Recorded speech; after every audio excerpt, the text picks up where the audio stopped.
Ever wondered how our body heals itself from the inside without any medicine or outside help? Today, we're going to talk about an amazing natural process that kicks in when we fast. This process is called autophagy. Just imagine if our body could get rid of old damaged cells and replace them with fresh, healthy ones. It's not science fiction. It's a powerful biological process that we're about to understand. So let's start by breaking down this word, autophagy. The word comes from Greek. Auto means self, and phagy means to eat. So, it basically means eating yourself. It might sound a bit weird, but this process is actually super smart. It's our body's natural recycling system.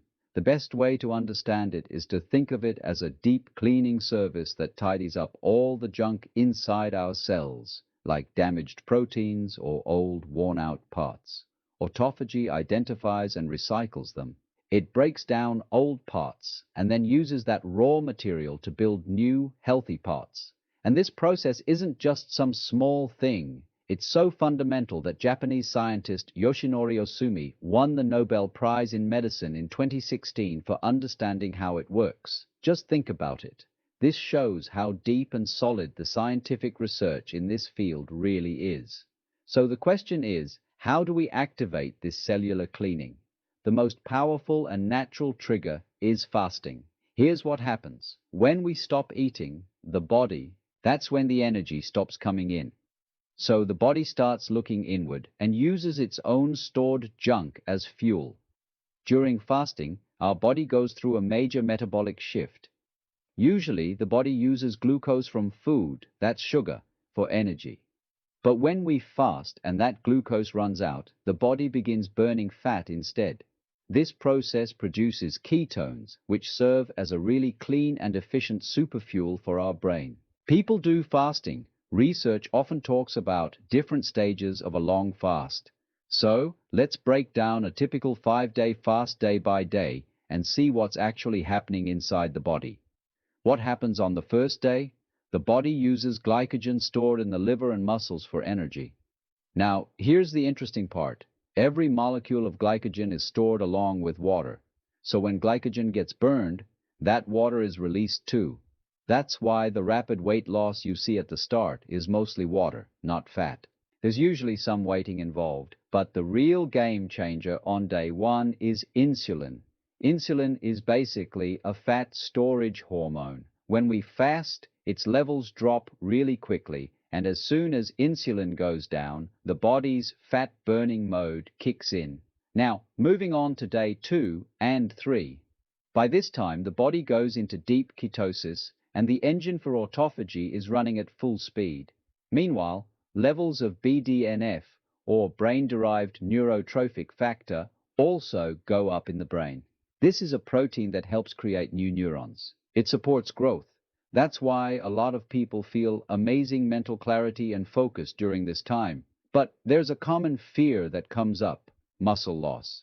Does fasting make your body start burning your precious muscle tissue for energy? Look, this worry is totally valid, but our body is really smart.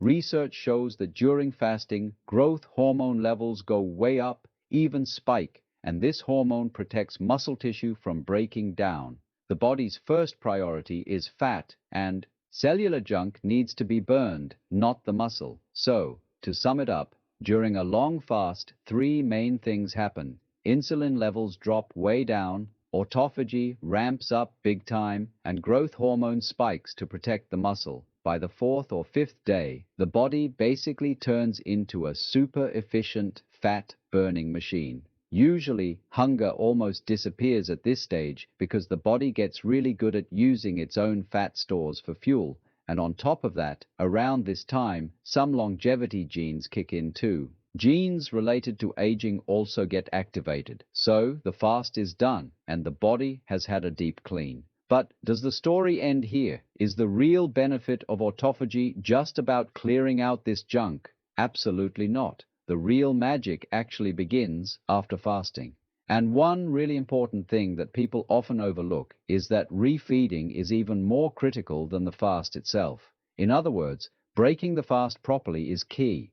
Think of it this way: fasting is like tearing down an old, weak building. But the real work is in building the new one. It's all about laying a strong foundation and then building an amazing new structure on top of it, right? So, fasting takes care of demolition and refeeding handles the reconstruction.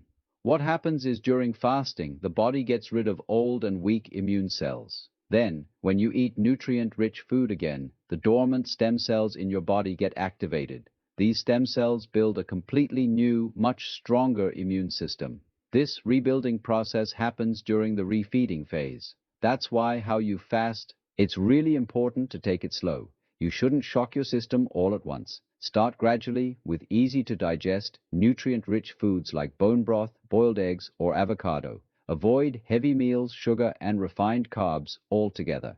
Now, one very important thing. Autophagy is not some magical cure. There are tons of myths about fasting floating around online. The claim that fasting can cure cancer is extremely dangerous and false. Before starting any long fast, getting advice from a doctor is absolutely non-negotiable. It basically means you can't move forward without this. And it's just as important to understand that fasting isn't for everyone. Like pregnant women, people with type 1 diabetes, those who are underweight, or anyone with a history of eating disorders, these folks absolutely shouldn't try fasting without medical supervision. There's also a really interesting angle about the mind-body connection. Some studies suggest that if your mind stays calm and focused during fasting, your body can burn fat more efficiently. But if someone is stressed or anxious, then muscle loss can increase. Isn't it fascinating how our mental state can have such a big impact on our physical results? Autophagy doesn't just mean starving yourself. It's about understanding your body's natural repair system scientifically and supporting it. So, in the end, here's a question. Could experiencing controlled reduction actually be the key to better biology? More health, more clarity, and maybe music, more life.